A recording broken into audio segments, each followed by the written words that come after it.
हरि ओम। ओम सहनाववतु सहनौ भुनक्तु सह वीर्यं करवावहै तेजस्विनावधीतमस्तु मा विद्विषावहै। ओम शांति शांति शांति। शान्ताकारं भुजगशयनं पद्मनाभं सुरेशं विश्वाधारं गगनसदृशं मेघवर्णं शुभङ्गं लक्ष्मीकान्तं कमलनयनं योगिहृद्यानगम्यं वन्दे विष्णुं भवभयहरं सर्वलोकैकनाथम्। 18-19 वेद्यो वैद्यः सदा योगी वीरः माधवो मधु अतीन्द्रियो महामायो महोत्साहो महाबला महाबुद्धिर्महावीर्यो महाशक्तिर्महाद्विधी अनिर्देश्यवपुः श्रीमान् അമേയാത്മാ മഹാദ്രിദൃക്. ഇന്നത്തെ നാമം 170 നാമം മഹാമായ. മഹാമായ ഉണ്ണിമായ അല്ല കേട്ടോ, മഹാമായ. മഹത്തായ മായയുള്ളവൻ, മഹത്തായ മായയുള്ളവൻ എന്നർത്ഥം. മഹാമായ അഥവാ വലിയ മായയായി ഇരിക്കുന്നവൻ രണ്ടർത്ഥം. ഒന്നന്നെയാണ്, എന്നാലും രണ്ട് രീതിയിൽ പറയുന്നത് മാത്രമേ ഉള്ളൂ. മഹത്തായ മായയുള്ളവൻ, മായയെ അടിമയാക്കി, മഹത്തായ മായയെ അടിമയാക്കിയിരിക്കുന്നവൻ, വലിയ മായയായി ഇരിക്കുന്നവൻ. അവൻ തന്നെ മായയാണ്, അവൻ തന്നെ ഒരു മയാമയനാണ്. മനസ്സിലായില്ലേ? അപ്പോൾ ആ അർത്ഥത്തിലാണ് മഹാമായ എന്നുള്ളത് വ്യാഖ്യാനിക്കേണ്ടത്. ഓക്കെ, ഈ മായ എന്നാൽ എന്താണെന്ന് നമ്മളൊന്ന് നമുക്കറിയാം, എന്നാലും ഒന്ന് അവലോകനം ഒന്ന് ചെറുതായിട്ടൊന്ന് സൂചിപ്പിക്കേണ്ട ആവശ്യമുണ്ട്. ഇല്ലെങ്കിൽ തെറ്റിദ്ധാരണ വരും. തെറ്റിദ്ധാരണ വന്നാൽ പിന്നീട് തെറ്റുദ്ധാരണയാവും. അപ്പോൾ അത് രണ്ടും മോശമാണ്. അപ്പോൾ മായ എന്ന് വെച്ചാൽ ഇല്ലാത്ത വസ്തുവിനെ വേറെ ഒന്നായി കാണുന്നതാണ് മായാവിലാസം. അല്ലേ? ഇല്ലാത്ത വസ്തുവല്ല, താനുണ്ട്.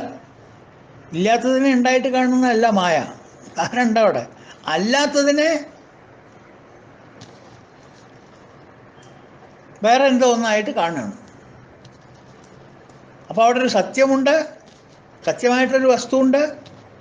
ആ വസ്തു ആണെങ്കിലും അതിനെ അതായിട്ടല്ല നമ്മൾ കാണുന്നത്, അതിനെ നമ്മൾ കാണുന്നത് വേറെ ഒന്നായിട്ടാണ്. അപ്പോൾ അവിടെ രണ്ട് വസ്തുവുണ്ട്.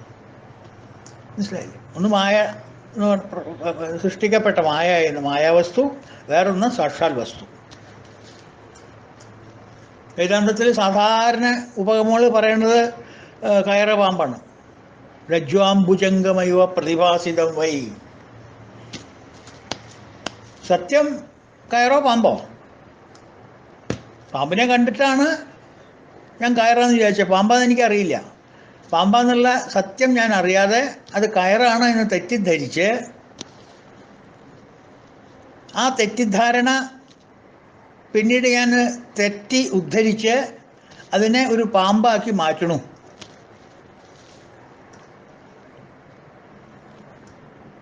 സ്തംഭം, ഭൂതം, ഒരു ഇലക്ട്രിക് പോസ്റ്റ്, അതിൻ്റെ മുകളിൽ ഞാൻ ഒരു ഭൂതത്തിനെ ആരോപിക്കുന്നു. ഭൂതമെന്ന് തോന്നുന്നു. അതിന് കയ്യും കാലും തലയൊക്കെ വെച്ചിട്ട് ഒരു ഭൂതമായി. വാസ്തവത്തിൽ എന്താ? സ്തംഭമാണ്. അപ്പം എന്താ അവിടെ റിയാലിറ്റി? എന്താ അവിടെ സത്യം? പാമ്പാണ് സത്യം. അസത്യം എന്താ? കയറാണ്. എന്തുകൊണ്ടാണ് കയറ് വന്നത് അവിടെ? അല്ല, എന്തുകൊണ്ടാണ് പാമ്പ് വന്നത്? അസത്യം എന്ന് പറഞ്ഞാൽ സത്യം എന്നുള്ളത് കയറാണ്, അസത്യം എന്നുള്ളത് പാമ്പാണ്. സോറി. അപ്പം എന്തുകൊണ്ടാണ് അവിടെ പാമ്പ് എന്നുള്ളൊരു സങ്കല്പം നമുക്ക് വരാൻ കാരണം? അതിന് കാരണം ഉണ്ടാവണ്ടേ? അത് പാമ്പാണ് എന്ന് നമുക്ക് തോന്നാൻ ഒരു കാരണം വേണ്ടേ? ആ കാരണം എന്താ? എന്തുകൊണ്ടാണത് വന്നത്? കയറ് എന്നുള്ള സത്യം നമ്മൾ അറിയാത്തത് കൊണ്ടല്ലേ? പാമ്പ് എന്നുള്ളൊരു മിഥ്യ അവിടെ ഉണ്ടായത്? ഒന്ന് ചിന്തിക്കൂ, ഒന്നാലോചിക്കും. പാമ്പ് എന്നുള്ളൊരു മിഥ്യ, പാമ്പ് മിഥ്യയാണ്, സത്യമല്ല. ഇല്ലേ, പാമ്പുണ്ട്, പക്ഷെ പാമ്പല്ല അത്, അത് മിഥ്യയാണ്, അത് ജഗത്താണ്. അപ്പം ആ ജഗത്തായിരിക്കുന്ന മിഥ്യയെ ആധാരമാക്കിയിരിക്കുന്ന സത്യം എന്താണോ അതാണ് കയറ്. അപ്പം എന്തുകൊണ്ടാണ് നമുക്ക് മിഥ്യ അനുഭവപ്പെടുന്നത്? എന്തുകൊണ്ടാണ് പാമ്പ് എന്നുള്ള സങ്കല്പം നമ്മുടെ മനസ്സിൽ വരാൻ കാരണം?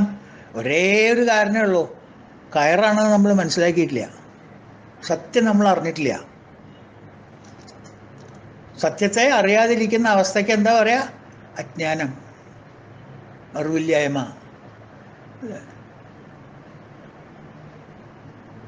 അപ്പം അജ്ഞാനമാണ് വ്യക്തിപരമായി നമ്മൾ നോക്കുമ്പോൾ, വ്യക്തിപരമായി നമ്മൾ നോക്കുമ്പോൾ, ഇൻഡിവിജ്വലായിട്ട് നമ്മൾ നോക്കുമ്പോൾ, മൈക്രോകോസമായിട്ട് നമ്മൾ നോക്കുമ്പോൾ, വിഷ്ടിഭാവത്തിൽ, ഇൻഡിവിജ്വൽ ഭാവത്തിൽ നമ്മൾ ഈ കാണുന്ന, കേൾക്കുന്ന, അനുഭവപ്പെടുന്ന എല്ലാ പ്രപഞ്ചവും പ്രപഞ്ച സൃഷ്ടികളും എല്ലാം ക്ഷേത്രം, ടോട്ടൽ ക്ഷേത്രം, അതെല്ലാം സത്യത്തിൻ്റെ അജ്ഞാനമാണ്. ഞാൻ ആരാണ് എന്ന് അറിയാൻ പറ്റാത്തത് കൊണ്ട് ഉണ്ടാവുന്നതാണ് ഈ പരിഭ്രമങ്ങളെല്ലാം. ശുദ്ധ സത്യത്തെ തിരിച്ചറിയാൻ പറ്റാത്തത് കൊണ്ടാണ് എല്ലാം ശുദ്ധ അബദ്ധമായിട്ട് തോന്നുന്നത്.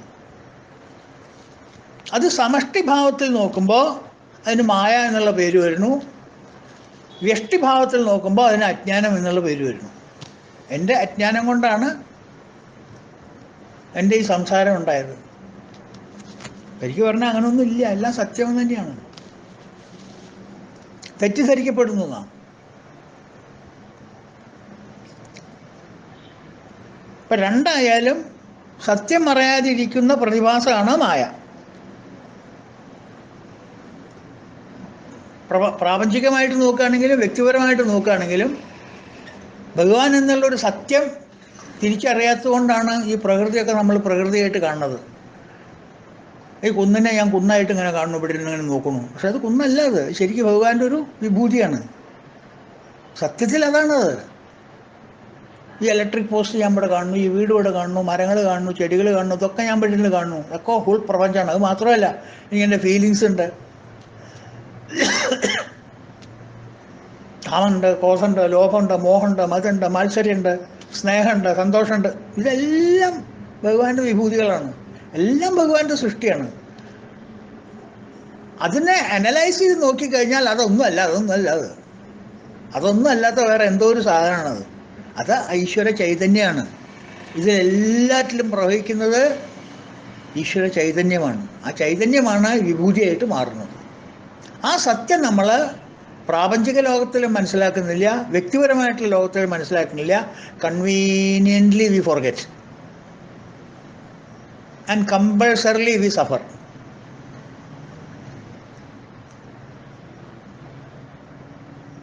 ഈ അറിവില്ലായ്മയാണ് നമ്മൾ അജ്ഞാനം എന്ന് പറയുന്നത്. എന്തിനെ കുറിച്ചിട്ടുള്ള അജ്ഞാനം?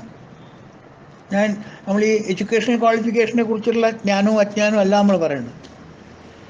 സൂര്യൻ്റെ കീഴിലുള്ള എല്ലാ സബ്ജക്റ്റും എനിക്കറിയാം.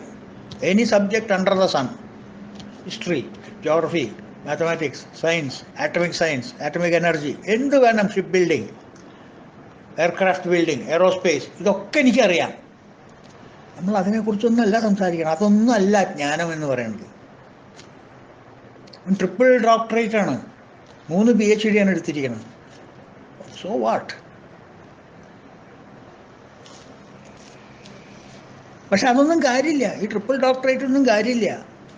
അറിയേണ്ട അറിവ് നേടാത്തത് അതൊരു അറിവുകേട് തന്നെയാണ്. മറ്റുള്ള അറിവുകളൊന്നും നമ്മളെ സഹായിക്കില്ല. അൾട്ടിമേറ്റ്ലി തൽക്കാലം ഭിക്ഷ യാചിക്കാനൊക്കെ ഉപയോഗിക്കാന്നല്ലാണ്ട് സുഖമായിട്ട് ജീവിതത്തിൽ കഴിയണമെന്നുണ്ടെങ്കിൽ ഈ അറിവുകളൊന്നും പറ്റില്ല. ഈ കെമിസ്ട്രി, ജോഗ്രഫി ഒന്നും വരില്ല. സംപ്രാപ്തേ സന്നിഹിതേ കാലേ നഹി നഹി രക്ഷതി ഡുക്രിങ്കരണേ അവിടെ ഡുക്രിങ്കരൻ എന്ന് വെച്ചെങ്കിൽ ഓൾ എംപയറിക്കൽ നോളജ്. ശങ്കരനെ എല്ലാവരും ഉൾപ്പെടുത്തിയിട്ടാണ് ആ വൃദ്ധബ്രാഹ്മണൻ പഠിച്ചിരിക്കുന്ന ഡുക്രിങ്കരനെ എന്ന് ഉപമ എടുക്കാൻ കാരണം. ഈ ഡുക്രിങ്കരനെ material knowledge, ephemeral knowledge, empirical knowledge will not fetch you anything, will not save you. Nahi nahi rakshati ഡുക്രിങ്കരനെ. കാരണം അറിയേണ്ടത് നീ അറിഞ്ഞിട്ടില്ല. ഇതൊക്കെ ശരി, നിനക്ക് ട്രിപ്പിൾ ഡോക്ടറേറ്റ് ഉണ്ട്, എല്ലാം നിനക്കറിയാം, പക്ഷേ വാട്ട് യൂസ്? പണ്ട് ബോട്ട് കിടക്കുമ്പോൾ ഒരാൾ ബോട്ടുകാരനോട് ചോദിച്ചു എന്ന് പറഞ്ഞു, നീ എത്ര വരെ പഠിച്ചിട്ടുണ്ട്? ഞാൻ 4ാം ക്ലാസ് വരെ പഠിച്ചിട്ടുള്ളൂ. നിനക്ക് ജോമെട്രി അറിയോ, ട്രിഗ്നോമെട്രി അറിയോ, ചരിത്രം അറിയോ, ഭൂമിശാസ്ത്രം അറിയോ, എയറോസ്പേസ് അറിയോ? കുറേ കാര്യങ്ങൾ ചോദിച്ചു. അവന് പോയിട്ട് സബ്ജക്റ്റ് എടുത്ത സബ്ജക്റ്റൊക്കെ അവനോട് ചോദിച്ചു. അപ്പോൾ ഓരോന്നും ഇങ്ങനെ ഇല്ല ഇല്ല ഇല്ല എന്ന് പറയുമ്പോൾ എൻ്റെ 1/10 ആയുസ് പോയി കേട്ടോ. ജോഗ്രഫി അറിയില്ല, 25% ലൈഫ് ഗോൺ. മാത്തമാറ്റിക്സ് പഠിച്ചിട്ടുണ്ടോ? ഇല്ല, ഞാൻ പഠിച്ചിട്ടില്ല സാറേ മാത്തമാറ്റിക്സ്. അയ്യോ, 50% പോയി കേട്ടോ. ഇംഗ്ലീഷ് അറിയോ? ഇല്ല, ഇംഗ്ലീഷ് അറിയില്ല. 75% പോക്കടോ തൻ്റെ.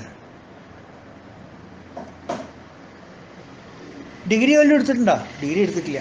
എന്നാലേ 90% പോക്കാതെ തന്നെ. അങ്ങനെ ഇരിക്കുമ്പോഴാണ് ഒരു തിരമാല വന്നിട്ട് ബോട്ടാകെ അപ്സെറ്റാവാൻ നോക്കി.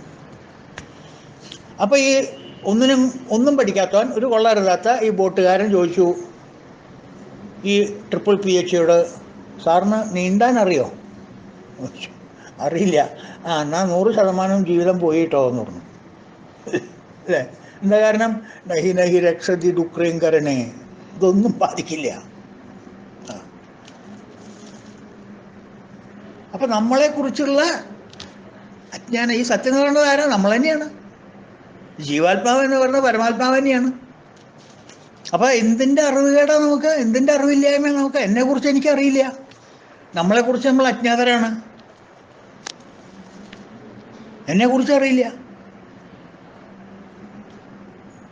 ഇപ്പം ഇന്ന് ഏതൊരു ബിസിനസ് പോയി ചോദിച്ചാലും, നമ്മൾ എന്തൊരു ജോലിക്ക് പോയാലോ അല്ലെങ്കിൽ എന്തെങ്കിലും ഒരു ഇൻഷുറൻസ് പോളിസി എടുത്താലോ അല്ലെങ്കിൽ ടെലിഫോൺ കണക്ഷൻ എടുത്താലോ ആദ്യം എന്താ ചോദിക്കുക? ഒരു KYC ഫോം ഫില്ലപ്പ് ചെയ്ത് തരുമോ എന്ന് ചോദിക്കും. എന്തിനാണോ ഈ KYC? അത് അങ്ങനെ അപ്പോൾ ഗവൺമെൻറ് നിയമമാണ്. എന്തിനാ അത്? എന്താ ഈ KYC വെച്ചാൽ? KFC എന്ന് കേട്ടിട്ടുണ്ട്. എന്താ ഈ KYC? No your customer.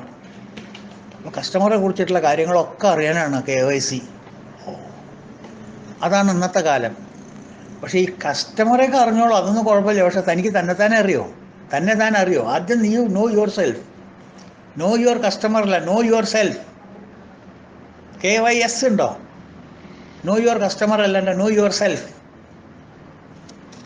അതിന് വല്ല പഠനവും നോക്കിയിട്ടുണ്ടോ? വല്ല എക്സസൈസ് അതിന് വേണ്ടി ചെയ്തിട്ടുണ്ടോ? No your self. അപ്പം ഇന്നത്തെ പ്രശ്നം എന്താ? നമ്മൾക്ക് നമ്മളെക്കുറിച്ചിട്ടുള്ള അറിവില്ലായ്മ. ആ അറിവില്ലായ്മ കൊണ്ടാണ് നമ്മൾ ഈ ചെന്ന് പുലുവാലൊക്കെ പിടിക്കുന്നത്, സത്യം അറിയാതെ മിഥ്യയിൽ ചെന്ന് ചാടുന്നത്. ഉള്ളൂർ പാടും, പിങ്കളയിലാണ് എൻ്റെ ഓർമ്മ. നമ്മൾ താൻ ഏറ്റവും അജ്ഞാതർ, അമ്മട്ടിയിലുള്ളൊരു പാരീടത്തിൽ രൂപത്തിലാരൂതൻ മോഹിച്ചു കിൽബീഷ കൂപത്തിൽ വീഴ്വീല കിഴ്ക്കാൻ തൂക്കായി. അല്ലേ? എന്തൊരു നല്ലൊരു ഈരടിയല്ലേ? നമ്മൾ താൻ ഏറ്റവും അജ്ഞതർ. നമ്മളെക്കുറിച്ചുള്ള ഏറ്റവും ഇഗ്നറൻ്റായിരിക്കുന്ന ആൾ നമ്മളാണ്. നമ്മളെക്കുറിച്ച് ലോകത്തിന് മുഴുവൻ അറിയാം. KYC എല്ലാവരുടെയും കസ്റ്റമറാണ് നമ്മളെല്ലാവർക്കും നമ്മളെക്കുറിച്ച് അറിയാം. അപ്പോൾ നമ്മൾ താൻ ഏറ്റവും അജ്ഞതർ. നമുക്ക് നമ്മളെക്കുറിച്ച് അറിയില്ല. എല്ലാവർക്കും എന്നെക്കുറിച്ച് അറിയാം, ഞാൻ ആരാന്ന് എനിക്കറിയില്ല. അതാണ് ട്രാജഡി.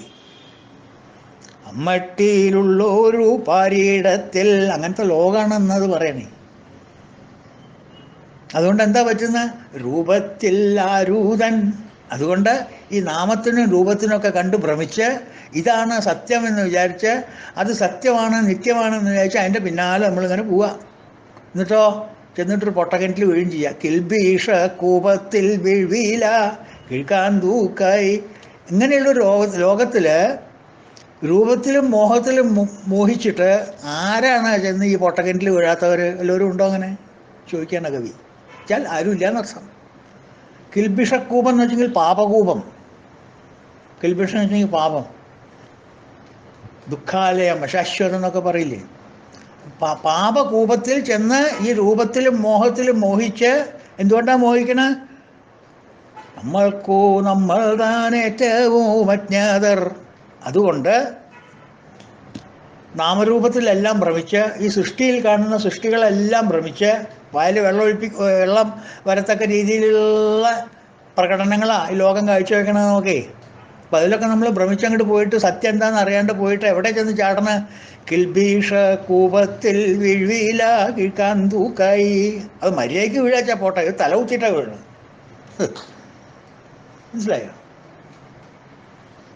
അപ്പം നാമരൂപങ്ങളിൽ നമ്മൾ ഭ്രമിച്ച് അവയാണ് സത്യമെന്ന് വിശ്വസിച്ച് ആ ഫിലോസഫിയോടുകൂടി നമ്മൾ ജീവിച്ചാൽ ചെന്ന് ചാടണത് പാപക്കിണറ്റിൽ തന്നെ. അപ്പം ഞാൻ ആരാണ് എന്ന സത്യം അറിയാഞ്ഞത് കൊണ്ടാണ് ഈ സ്ഥിതി നമുക്ക് വന്നു പോയിക്കുന്നത്, അല്ലേ? ഞാൻ ആരാണ്? No your self. No your customer നമുക്ക് പിന്നെ ആവാം, KYC പിന്നെ ആവാം, KYS എടുക്കുക ആദ്യം. ആ തിരിച്ചറിവിനെയാണ് ജ്ഞാനം എന്ന് നമ്മൾ പറയുന്നത്. ഞാൻ ആരാണ് എന്നുള്ള തിരിച്ചറിവ്. അപ്പോൾ നമ്മുടെ ധാരണ എന്താ? ഞാൻ എൻ്റെ ഇന്ദ്രിയങ്ങളാണ്, ഞാൻ എൻ്റെ മനസ്സാണ്, ഞാൻ എൻ്റെ ബുദ്ധിയാണ്. അപ്പം ഞാൻ I am going to the office എന്ന് വെച്ചെങ്കിൽ ഞാൻ എൻ്റെ ഓഫീസിൽ പോകണു. ആര്? ഞാൻ. ആരായി ഞാൻ? ഞാൻ എന്ന് പറഞ്ഞാൽ എൻ്റെ ശരീരം, അല്ലെങ്കിൽ എൻ്റെ മനസ്സ്, അല്ലെങ്കിൽ എൻ്റെ ബുദ്ധി, അല്ലെങ്കിൽ എൻ്റെ ഇന്ദ്രിയങ്ങൾ. ബസ് അവിടെ നിന്ന് കിട്ടില്ല. അല്ലെങ്കിൽ എൻ്റെ ഫീലിങ്സ്, അല്ലെങ്കിൽ എൻ്റെ ആക്ഷൻസ്, അല്ലെങ്കിൽ എൻ്റെ തോട്ട്സ്. That's all. അത് കഴിഞ്ഞപ്പുറമില്ല നമുക്ക്. അതാണ് നമ്മുടെ ലോകം, അതാണ് ഞാൻ.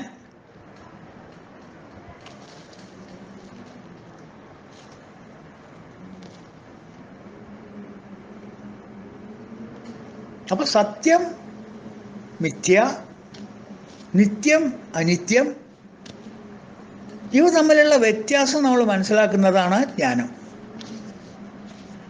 ഏതാണ് സത്യം, ഏതാണ് മിഥ്യ? ബ്രഹ്മസത്യം, ജഗത് മിഥ്യ. ജഗത്ത് മീൻസ് ഈ പ്രകടമായിട്ടുള്ള ദൃശ്യമായിട്ടുള്ള കാര്യങ്ങൾ, പ്രകൃതി.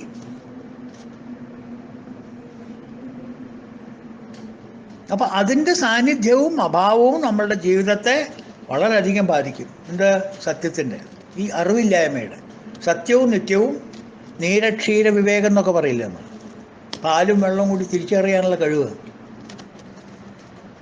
സത്യവും മിഥ്യയും നിത്യവും അനിത്യവും തമ്മിൽ തിരിച്ചറിയാനുള്ള കഴിവ്,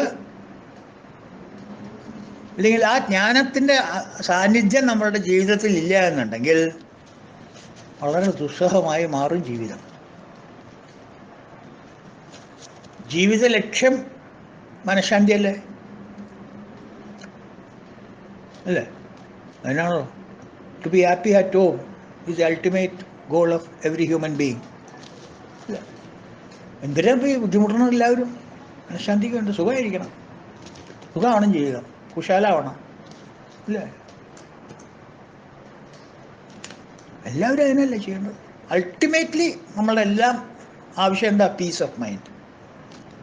ആ പീസ് ഓഫ് മൈൻഡ് ഈ ജ്ഞാനമില്ലെങ്കിൽ കിട്ടില്ല എന്നുള്ളത് 101% ഗ്യാരണ്ടീഡ്. 101% ഗ്യാരണ്ടീഡാണ്. നമ്മൾ കണ്ട ഗ്യാരണ്ടി അല്ല.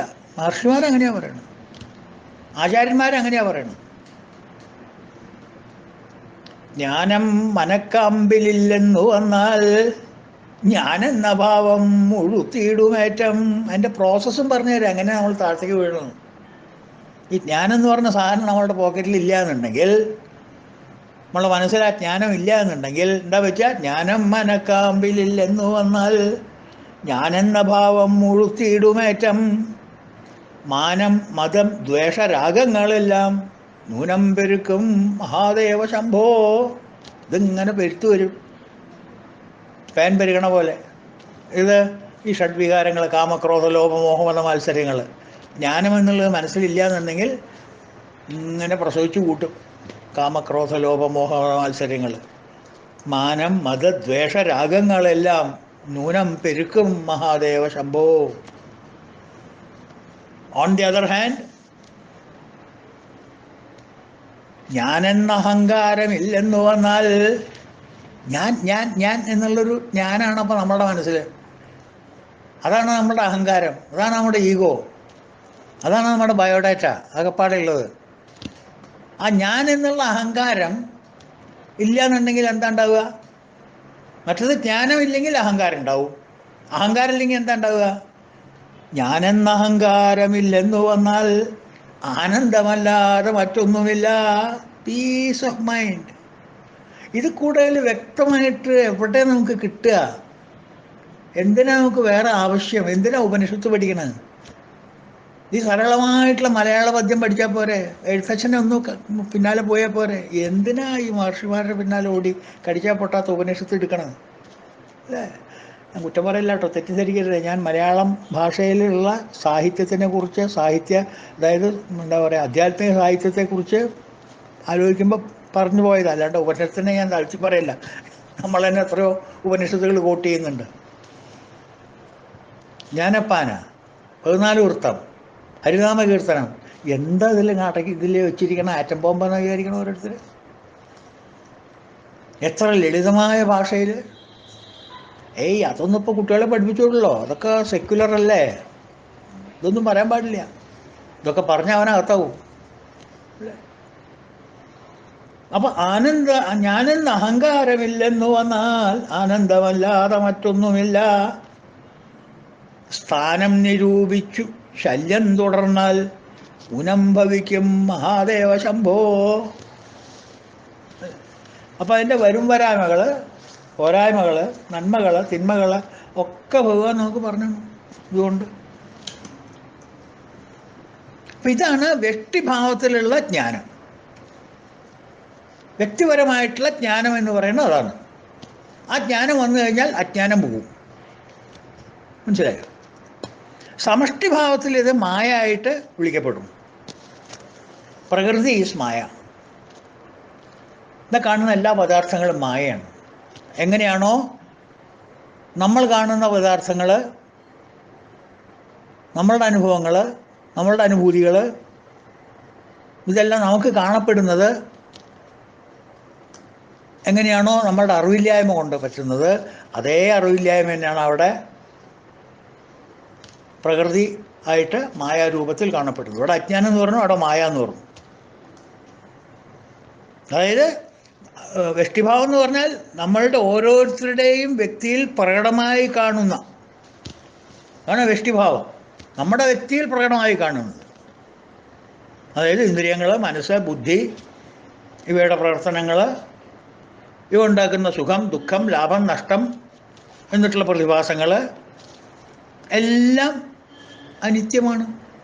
ഇതെല്ലാം അനിത്യമാണ് നമ്മുടെ വ്യക്തിഭാവത്തിൽ. അത് ഞാനല്ല. ഈ പ്രതിഭാസങ്ങളൊന്നും ഞാനല്ല, ഇന്ദ്രിയങ്ങൾ ഞാനല്ല, എൻ്റെ കണ്ണ്, നാക്ക്, മൂക്ക്, ത്വക്ക് ഞാനല്ല. ആ കണ്ണിനും നാക്കിനും മൂക്കിനും ത്വക്കിനും ചെവിക്കൊന്നും സ്പർശിക്കുന്ന അവർ പോകുന്ന വഴി, അതായത് അവരുടെ സെൻസ് ഓർഗൻസ് ഓഫ് പെർസെപ്ഷൻ വഴി പോകുന്ന ഇന്ദ്രിയ വിഷയങ്ങൾ, അത് ഞാനല്ല. എൻ്റെ ഫീലിങ്സ് ഞാനല്ല. My happiness is not me, my unhappiness is not me, my anger is not me, my jealousy is not me. ഞാനാണെന്നുണ്ടെങ്കിൽ മൈ എന്ന് പറയോ? എന്തിനാ പിന്നെ മൈ ഐസ് എന്ന് പറയണത്? ഐസ് എന്നാ പറഞ്ഞാൽ പോരെ, ഐസ് താനാണെങ്കിൽ. അതല്ല, അതുകൊണ്ടാണ് മൈ മൈ മൈ എന്ന് പറയുന്നത്. ഈ മൈനസ്സാണ് വലിയ പ്രശ്നം ഉണ്ടാകുന്നത്. ഈ ഐനസും മൈനസുമാണ് പ്രശ്നം ഉണ്ടാക്കുന്നത്. അപ്പം ഈ പ്രകടനങ്ങളെല്ലാം തന്നെ ആണ് എല്ലാ പ്രകടനങ്ങൾക്കും ചൈതന്യം കൊടുക്കുന്ന ജീവാത്മാവാണ് നമ്മളിലുള്ളത്. അതേപോലെ തന്നെ പ്രകൃതിയിൽ കാണുന്ന കംപ്ലീറ്റ്, ബാഹ്യലോകത്തിൽ കാണുന്ന കംപ്ലീറ്റ് പ്രകൃതിക്ക് ജീവൻ കൊടുക്കുന്നത് ആരാ? പരമാത്മാവ്. ജീവാത്മാവും പരമാത്മാവും ഒന്നാണ്. ഒന്ന് കുട്ടിശങ്കരൻ, ഒന്ന് വലിയ ശങ്കരൻ. അപ്പോൾ the manifest and the unmanifest. Manifest എന്നുള്ളത് പ്രകടമായിട്ടത്, പ്രകടന പത്രം എന്നൊക്കെ പറയില്ലേ, മാനിഫെസ്റ്റോ, ഇലക്ഷൻ മാനിഫെസ്റ്റോ എന്നൊക്കെ പറയില്ലേ, അതെന്താ? അത് പ്രകടമായിട്ടുള്ള ആഗ്രഹങ്ങൾ പാർട്ടിയുടെ. പ്രകടമല്ലാത്ത പ്രൈവറ്റ് അജണ്ട ഉള്ളിൽ പലതും ഉണ്ടാവും. അത് മാനിഫെസ്റ്റ് അല്ല, അത് മാനിഫെസ്റ്റിൽ എഴുതില്ല. അത് ഭരണത്തിൽ കയറേണ്ട ശേഷം നമ്മൾ തീരുമാനിക്കുള്ളൂ എന്താന്ന്. ഭഗവാന്റെ മാനിഫെസ്റ്റ് അങ്ങനെയല്ല കേട്ടോ. ഭഗവാൻ എല്ലാം മാനിഫെസ്റ്റ് ചെയ്യും, എല്ലാം ഭഗവാൻ മാനിഫെസ്റ്റ് ചെയ്യും, ഒന്നും ഒളിച്ചു വയ്ക്കില്ല. അൺമാനിഫെസ്റ്റ് ആയിട്ട് നിന്നിട്ട് ആകെപ്പാട് അദ്ദേഹം ചെയ്യണം എന്താ? ഇവർക്കൊക്കെ പവർ ഹൗസിൽ നിന്ന് എനർജി കൊടുക്കുക. ഏത് തരത്തിലാണ് എനർജി ചോദിച്ചാൽ ആ എനർജി കൊടുക്കുക. കൊല്ലാനുള്ള ശക്തിയാണോ വേണ്ടോ? ഓ തഥാസ്തു.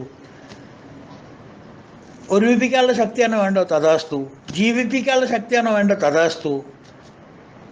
സുഖമാണോ വേണ്ട? തഥാസ്തു. ദുഃഖമാണോ വേണ്ട? തഥാസ്തു. ഇങ്ങനെ കൊടുക്കാമെന്ന് മാത്രം. അൺമാനിഫെസ്റ്റിൻ്റെ ജോലി അത്. അപ്പോൾ പ്രപഞ്ചത്തിൽ കാണുന്നത് നമ്മളിലുള്ളിൽ കാണുന്നത് പോലെ ഓരോ പ്രകടന പ്രക്രിയകളുടെയും പിന്നിൽ പ്രകടമാകാതെ അൺമാനിഫെസ്റ്റായിട്ട് നിൽക്കുന്ന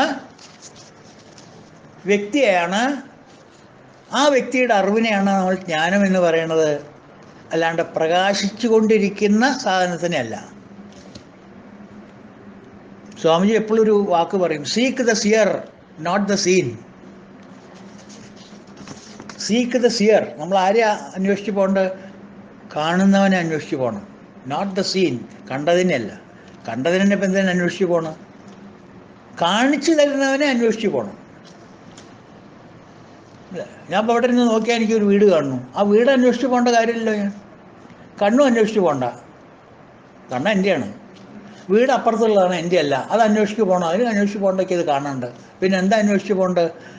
ഈ കണ്ണ് വഴി വീടിനെ കാണിച്ചു തന്ന ഒരു പ്രതിഭാസമുണ്ട് ഉള്ളിൽ, അന്തര്യാമി. അതാണ് സിയർ. വീട് സീൻ, കണ്ണ് സീങ്. അപ്പോഴല്ലേ എക്സ്പീരിയൻസ് ആവുള്ളൂ. അപ്പോൾ നമ്മൾ എന്താ വേണ്ട? ആരെ അന്വേഷിച്ച് പോകണ്ട?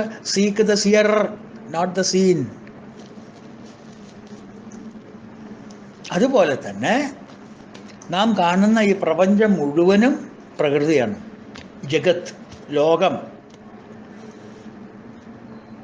എന്നൊക്കെ ആയിട്ട് പല നാമങ്ങളിൽ അത് അറിയപ്പെടുന്നു. കംപ്ലീറ്റ് പ്രപഞ്ചം, ഫുൾ. മനുഷ്യന്മാരുടെ ഉള്ളിലുള്ളതെല്ലാം പുറത്തുണ്ട്. എല്ലാ ഫീലിങ്സും, എല്ലാ ടോട്ടൽ ആങ്കർ. ഒന്ന് ആലോചിച്ച് നോക്കൂ. ടോട്ടൽ ആങ്കർ, ടോട്ടൽ ഗ്രീഡ്, കാമം, ക്രോധം, ലോകം, മോഹം, മതം, മാത്സര്യം, ചെവി, കണ്ണ്, മൂക്ക്, നാക്ക്, ത്വക്ക്, ഇതിൻ്റെയൊക്കെ ഒരു ടോട്ടൽ ആകപ്പാടൊരു ലംസം, ഒരു വിശ്വരൂപം ഒന്ന് എടുത്തു നോക്കൂ. ആ ശരീരമാണ്, ആ പ്രകടമായി കാണുന്ന ശരീരമാണ് വിശ്വരൂപം എന്ന് പറയുന്നത്. അത് പ്രകൃതിയാണ്. അതിന് ആ ചൈതന്യം കൊടുക്കുന്നത് ആരാ? അത് അൺമാനിഫെസ്റ്റ്. വ്യക്തികളിൽ ജീവാത്മാവ് പോലെ സമഷ്ടിയിൽ ആത്മചൈതന്യം കൊടുക്കുന്നത് പുരുഷൻ, പ്രകൃതി പുരുഷൻ. മനസ്സിലായില്ലേ? അവയാണ് തിരിച്ചറിയേണ്ടത്. പ്രപഞ്ചത്തിന് പ്രകൃതിയും പുരുഷനെയും തിരിച്ചറിയണം. പുരുഷൻ നിത്യമാണ്, സത്യമാണ്. പ്രകൃതി മിഥ്യയാണ്.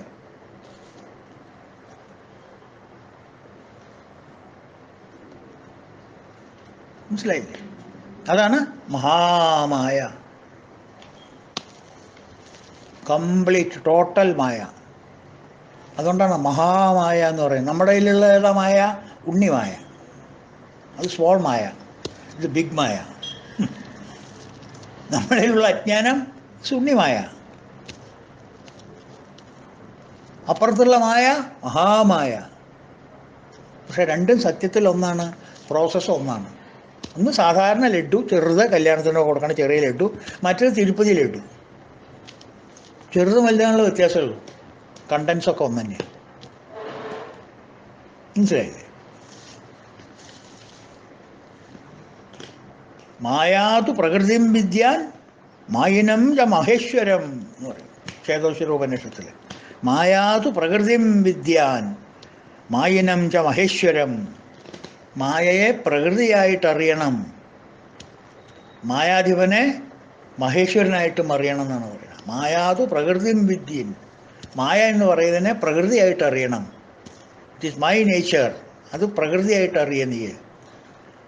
മായാധിപതി എന്താണ് പറഞ്ഞാൽ മായിനം ച മഹേശ്വരം. അത് പ്രകടിപ്പിക്കുന്നവനെ ഈശ്വരനായിട്ടും കാണണം എന്ന് പറയും. മായാധിപതിയെ ഈശ്വരനായിട്ട് കാണുക, മായയെ പ്രകൃതിയായിട്ട് കാണുക. അത്രേ ഉള്ളൂ. അപ്പൊ ഈ പ്രകടമായ പ്രപഞ്ചം മുഴുവനും സർവസ്വവും എന്താ? ഭഗവാന്റെ വിഭൂതി മാത്രം. കാട്, ഈ പുഴകൾ, ഈ നദികൾ, ഈ സമുദ്രം, ഈ ഭൂമി, ഈ ചെടി, ഈ മരം, ഇതെല്ലാം എന്താ?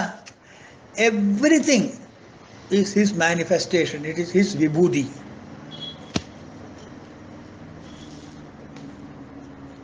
ഈ പ്രപഞ്ചം അഥവാ ഈ പ്രകൃതി അദ്ദേഹത്തിൻ്റെ ശരീരത്തിലെ അവയവങ്ങളാണെന്ന് ചോദിച്ചോളൂ. എൻ്റെ ശരീരത്തിൽ ഏതെല്ലാം അവയവങ്ങൾ എനിക്കുണ്ടോ, കയ്യ്, കാല്, മൂക്ക്, തൊക്കെ, കുറേ അവയവങ്ങളില്ല നമ്മുടെ പാർട്സ് ഓഫ് ദി ബോഡി. ഈ പാർട്സ് ഓഫ് ദി ബോഡി എന്ന് പറയുന്നത് എല്ലാം നമ്മൾ തന്നെയാണ്. നമ്മളിൽ നിന്ന് ഭിന്നമായിട്ടൊന്നും അല്ല അത്. എൻ്റെ thumb it is not mine, അങ്ങനെ പറയാൻ പറ്റുമോ? ഈ തമ്പും എൻ്റെ പാർട്ടാണ്, തള്ളവരിൽ എൻ്റെ പാർട്ടാണ്, മോതിരവരിൽ എൻ്റെ പാർട്ടാണ്, കാലുമിലത്തെ തള്ളവരിൽ എൻ്റെ പാർട്ടാണ്, എൻ്റെ മുട്ടുകൾ എൻ്റെ പാർട്ടാണ്, എൻ്റെ തുട എൻ്റെ പാർട്ടാണ്, എൻ്റെ വയറ് എൻ്റെ പാർട്ടാണ്. അത് തീർച്ചയായിട്ടും. എൻ്റെ കഴുത്തും എൻ്റെ പാർട്ടാണ്, എൻ്റെ തലമുടി എൻ്റെ പാർട്ടാണ്, എൻ്റെ നഖം എൻ്റെ പാർട്ടാണ്. ഇതൊക്കെ പാർട്സ് ഓഫ് മൈ ബോഡി. അതുപോലെ തന്നെ ഈ പ്രകൃതിയിൽ കാണുന്ന എല്ലാ ജീവജാലങ്ങളെയും, ജീവജാലങ്ങൾ ജീവനുള്ളതായാലും ജീവനില്ലാത്തായാലും ശരി, എല്ലാം are manifestations of God, of that principle, of that സത്യം, ഓഫ് ദാറ്റ് നിത്യം. അതാണ് മനസ്സിലാക്കണം. അതാണ് ജ്ഞാനം എന്ന് പറയുന്നത്. ആ ജ്ഞാനമാണ് ജ്ഞാനം. പ്രകൃതിയും പുരുഷനും. അർജുനൻ ചോദിച്ചു വെറുതെ അല്ല. 13-ാം അധ്യായത്തിൽ കൃഷ്ണനോട് പറഞ്ഞില്ലേ, റൈറ്റ് ഷോർട്ട് നോട്ട്സ് ഓൺ പ്രകൃതി പുരുഷ, ജ്ഞാനം ജ്ഞേയം. വ്യത്യാസം പറഞ്ഞു കൊടുക്കാൻ പറഞ്ഞില്ലേ? പറഞ്ഞു കൊടുത്തിട്ടില്ലേ അദ്ദേഹം? പുരുഷൻ എന്താ, പ്രകൃതി എന്താ, ന്യായം എന്താ, ജ്ഞാനം എന്താ, ന്യായം എന്താ, ഒക്കെ പറഞ്ഞു കൊടുത്തു. ആ അറിവാണ് നമുക്ക് കിട്ടേണ്ട ജ്ഞാനം. മറ്റൊക്കെ എന്താ? വിഭൂതിയാണ്, ഭഗവാന്റെ വിഭൂതികളാണ്. പ്രകൃതി എന്ന് പറയുന്നത് ഭഗവാന്റെ വിഭൂതികളാണ്. അപ്പോൾ ഭഗവാനെ ഒരു ശരീരമായിട്ട് നമ്മൾ സങ്കല്പിച്ചാൽ ഈ പ്രപഞ്ചം അഥവാ പ്രകൃതി അദ്ദേഹത്തിൻ്റെ ശരീരത്തിൽ അവയവങ്ങളാണ്, അല്ലേ? എവിടെ തൊട്ടാലും അദ്ദേഹം ഫീൽ ചെയ്യും. ഒരു അജാന ബാഹു എന്ന് വിചാരിക്കുക. അവനെ ഒരു പിന്ന് മുട്ടുസൂചി കൊണ്ട് ഒന്ന് വരലിൻ്റെ തുമ്പത്തൊന്നിങ്ങനെ ബ്ലഡ് എടുക്കാൻ വേണ്ടി ഒന്ന് കുത്തി നോക്കൂ, ആകെ അനങ്ങവൻ ഇല്ലേ? എന്താ? ഇതെവിടെയോ ഒരു ഭാഗത്തൊരു കുത്തുകുത്തി അയാൾക്കെന്താ? അങ്ങനെയല്ല. ആ tip of the finger also is him. അപ്പം എൻ്റെ കണ്ണ്, എൻ്റെ മൂക്ക്, എൻ്റെ നാക്ക്, എൻ്റെ ത്വക്ക്, അതുപോലെ തന്നെ ഭഗവാന്റെ ഓരോരോ അവയവങ്ങളും ഭഗവാന്റെ അവയവങ്ങളാണ്. പ്രകൃതിയുടെ ഓരോന്നും ഭഗവാന്റെ അവയവങ്ങളാണ്. ഒന്നിനെ മാറ്റിവെക്കാൻ നമുക്ക് പറ്റില്ല.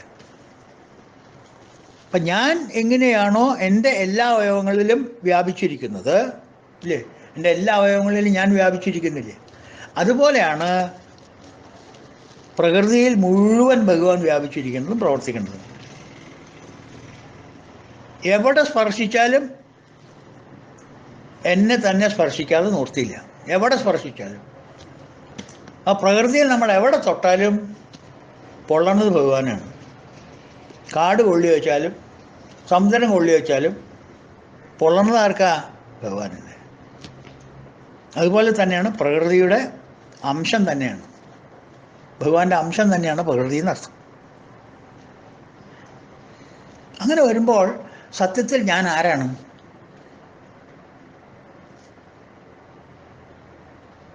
ഈ പ്രകൃതി എന്താണ്? പിന്നെ രണ്ടും സത്യം പറഞ്ഞാൽ രണ്ടും ഭഗവാൻ തന്നെയാണ്, അല്ലേ? ഈ ഞാൻ എന്ന് പറയുന്ന ഞാനും ഭഗവാനാണ്, അൺമാനിഫെസ്റ്റ് ഭഗവാൻ. മറ്റൊരു പ്രകൃതി എന്ന് പറയുന്നത് ഏതാ? അതും ഭഗവാൻ തന്നെയാണ്. സത്യത്തിൽ ഭഗവാൻ തന്നെയാണത്. അങ്ങനെ പ്രകൃതി എന്നുകൊണ്ട് സാധനം ഇല്ല.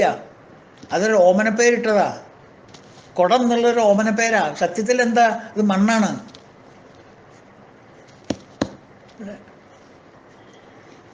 അപ്പൊ ഈ നീയെ ഞാൻ എന്നുള്ള ഡിഫറൻസ് എവിടെയുണ്ടപ്പോ?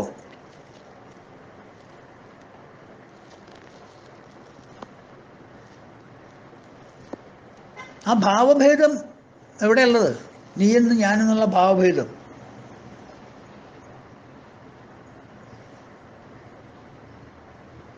അപ്പോൾ നീയെ ഞാൻ എന്നുള്ള ഭാവഭേദമാണോ നല്ലത്? എല്ലാം ഞാനാണ്, എൻ്റെ അവയവങ്ങളാണ്, എൻ്റെ ഭാഗങ്ങളാണെന്നുള്ള ഭാവമാണോ ശ്രേഷ്ഠം? മനസ്സിലായോ? അതാണ് ചോദ്യം. അപ്പോൾ നീ, ഞാൻ, നീയെ ഞാൻ, നിൻ്റെ എൻ്റെ എന്ന ഭാവം ആണോ സത്യം, അതോ നമ്മൾ എന്നുള്ള ഭാവമാണോ സത്യം?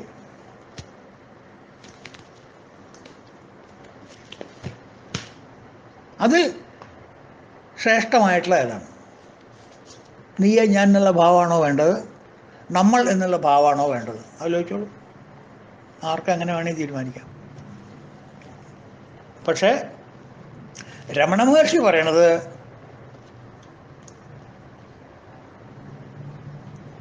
എല്ലാം ഞാനാണെന്നുള്ള ഭാവമാണ് നല്ലത് കേട്ടോ കുട്ടിയെ. ഒരു അഡ്വൈസ് കൊടുക്കുന്നു മാത്രം, ഉപദേശസാരത്തിൽ.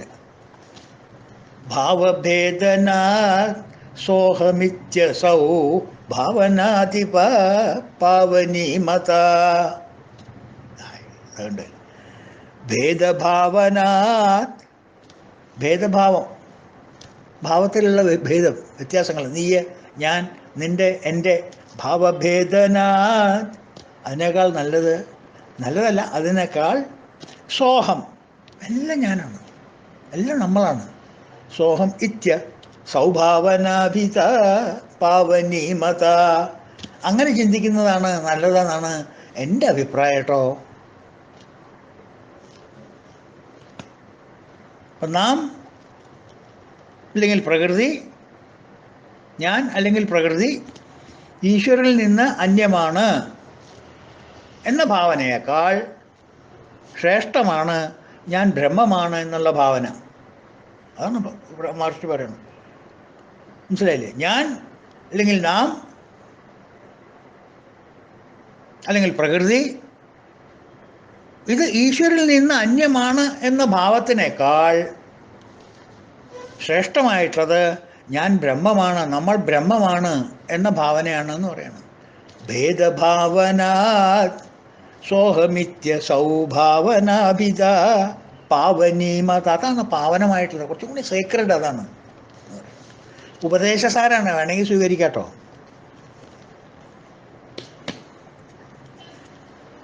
അപ്പം ഇവിടെ ശരിക്കും പറഞ്ഞാൽ സത്യത്തിൽ ഒന്നേ ഉള്ളൂ. ഇവിടെ പ്രകൃതി ഒന്നുള്ളതില്ല, ഞാൻ എന്ന് പറയണമൊന്നുമില്ല.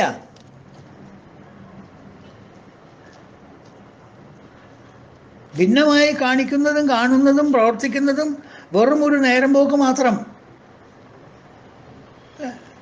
വേറെ വേറെയാണ് നമ്മൾ പ്രവർത്തിക്കണു, പ്രവർത്തിക്കൊണ്ട് നമുക്ക് കാണുന്നു. ഇത് രണ്ടാണോ എന്ന് ഇല്ല, അത് ഒരേ ഭഗവാൻ തന്നെയാണ് പ്രവർത്തിക്കുന്നത്. ഒരു നേരം പോക്കിന് വേണ്ടി നമ്മളങ്ങനെ ചെയ്യണമെന്ന് മാത്രമേ ഉള്ളൂ. സത്യത്തിൽ നമ്മൾ ഒന്നാണ്, അത് യാതൊരു ഭാവ വ്യത്യാസവും ഇല്ല, ഒരു വ്യത്യാസവും ഇല്ല. അതിൽ ഒരു നേരം പോക്കിന് വേണ്ടി മാത്രം നമ്മൾ ഈ വേഷം കിട്ടണം, അത്രേ ഉള്ളൂ. ആ വേഷമൊക്കെ ഒന്ന് അഴിച്ചു വെച്ചാലോ എന്തൊരു സമാധാനം അല്ലേ? ഒരു പെർഫോമൻസ് ഒക്കെ കഴിഞ്ഞിട്ട് ഒരു ഡ്രാമയിലോ അല്ലെങ്കിൽ സിനിമയിലോ ഒരു പെർഫോമൻസ്, ഒരു ഡാൻസായിട്ട് ആരെങ്കിലും ആയിട്ട് കളിക്കുകയാണ്, ദേവി ആയിട്ട് കളിക്കുകയാണ്, അല്ലെങ്കിൽ രാക്ഷസനായിട്ട് ഒരു നൃത്തം കളിക്കുകയാണെന്നൊക്കെ വിചാരിക്കുക. ആരായാലും ഏത് റോളായാലും അത് കഴിച്ച ആ ഡ്രസ്സൊക്കെ നിങ്ങളുടെ അഴിച്ചു വെച്ച് കഴിഞ്ഞാൽ ഗ്രീൻ റൂമിൽ വന്ന് എന്താ നമ്മുടെ ആദ്യത്തെ റിയാക്ഷൻ? രണ്ട് കൈയും കുത്തിയിരുന്നിട്ട് ഹാവൂ എന്ന് പറയില്ലേ? എന്താ അതിൻ്റെ അർത്ഥം? ഹാവൂ, എന്നിലേക്ക് ഞാൻ തിരിച്ചെത്തിയല്ലോ, സന്തോഷം, ഐ ആം ബാക്ക് ഹോം അല്ലേ? നല്ല സന്തോഷം. അപ്പോൾ നമുക്ക് എവിടെയാണ് ഈ ഭാവം നഷ്ടപ്പെട്ടത്? ഞാനാണെന്നുണ്ടെങ്കിൽ ഞാനല്ല എന്ന് എപ്പോഴാണ് എനിക്ക് തോന്നിയത്? അതൊരു ചോദ്യമല്ലേ? ഞാൻ സമ്മതിച്ചു ഞാനല്ല. കാരണം ഞാനെന്ന് പറയുന്ന ഒരു വ്യക്തി ഇല്ല, പ്രകൃതി എന്ന് പറയുന്നതില്ല. കാരണം അത് മിഥ്യയാണ്. ഇല്ല എന്നല്ല ഞാൻ പറയണത്, അതല്ല അത്. ഞാൻ എന്ന് പറഞ്ഞാൽ ഞാനല്ല, ഞാനെന്ന് വിചാരിക്കുന്ന ഞാനല്ല ഞാൻ. പ്രകൃതി എന്ന് വിചാരിക്കുന്ന പ്രകൃതി അല്ല കാണുന്ന പ്രകൃതി, അതിൻ്റെ പ്രകൃതിയെ വേറെയാണ്.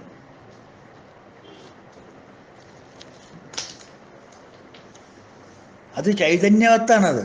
ആ ചൈതന്യവത്ത് മാറി പ്രകൃതി രൂപത്തിൽ നമ്മളെ കണ്ണ് മഞ്ഞളിപ്പിക്കുകയാണ്. അതുപോലെ തന്നെ ഞാൻ എന്ന് വിചാരിക്കുന്ന ഞാൻ അല്ല ഞാൻ. ആ ഞാൻ വെറും എന്താ പറയുക, പാവ കളിപ്പിക്കണ ഞാനാണ്. അപ്പോൾ പ്രകൃതിയിലായാലും ശരി എന്നിലായാലും ശരി ഒരേ ഒരു വസ്തുവുള്ളൂ, സത്യം മാത്രം ബാക്കി റിമൈൻസ്. മിഥ്യ എന്ന് പറയുന്നതുമില്ല, പ്രകൃതി എന്ന് പറയുന്നതുമില്ല, രണ്ടുമില്ല. പക്ഷെ ഇപ്പം നമ്മൾ ആകപ്പാടെ വിശ്വസിക്കുന്നത് മിഥ്യയിലും പ്രകൃതിയിലുമാണ്. ഈ അവിശ്വാസ പ്രമേയം എന്ന് വന്നു നമ്മളുടെ മനസ്സിൽ. നമ്മളിങ്ങനെയൊന്നും ആയിരുന്നില്ലല്ലോ. നമ്മുടെ എസൻസ് ഇതല്ലല്ലോ, നമ്മളുടെ ട്രൂ നേച്ചർ ഇതല്ലല്ലോ. അപ്പോൾ സ്വസ്വഭാവത്തിൽ നിന്ന് നമ്മൾ എപ്പോഴാണ് ഈ ദുസ്വഭാവം പഠിച്ചത്? എന്തിനായിരുന്നു അത്? ഇത് ഒന്ന് ആലോചിക്കേണ്ട വസ്തുവല്ലേ. അപ്പം ആ ചോദ്യത്തിനും കൂടി ഉത്തരം നമുക്ക് കിട്ടിയാലേ മഹാമായ എന്നുള്ള വാക്കിൻ്റെ നാമത്തിൻ്റെ അർത്ഥം നമുക്ക് കംപ്ലീറ്റ് വ്യാപ്തിയോടുകൂടി നമുക്ക് സംസാരിക്കാൻ പറ്റുള്ളൂ, അറിയാൻ പറ്റുള്ളൂ, അതിൻ്റെ അറിവ് നമുക്ക് കിട്ടുള്ളൂ. അതുകൊണ്ട് ആ ഭാഗം നമുക്ക് നാളെ എടുക്കാം. ഇന്നിപ്പോൾ മുഴുവൻ കഴിഞ്ഞിട്ടില്ല, ഇപ്പോൾ തന്നെ 41 മിനിറ്റ് കഴിഞ്ഞു. അതുകൊണ്ട് അത് നമുക്ക് നാളെ ചെയ്യാം. നാളെ ഈ എന്താ പറയുക, ഈ ഇന്നെടുക്കുന്ന മഹാമായ എന്നുള്ള നാമം നാളെയും കൂടി കണ്ടിന്യൂ ചെയ്തിട്ട് അത് കഴിഞ്ഞതിന് ശേഷം നമുക്ക് മറ്റേ നാമത്തിലേക്ക് നമുക്ക് കിടക്കാം. അപ്പോൾ അതുവരെ എല്ലാവർക്കും ഹരി ഓം. ഹരി ഓം. ഓം പൂർണ്ണമദ പൂർണ്ണമിദം പൂർണ്ണാത് പൂർണ്ണമുദച്യതേ പൂർണ്ണസ്യ പൂർണ്ണമാദായ പൂർണ്ണമേവാവശിഷ്യതേ. ഓം ശാന്തി ശാന്തി ശാന്തി. ഹരി ഓം തത്സത്. ഓം ശ്രീ ഗുരുഭ്യോ നമഃ. ഭഗവാനേ, ഗുരുവായൂരപ്പ രക്ഷിക്കണേ.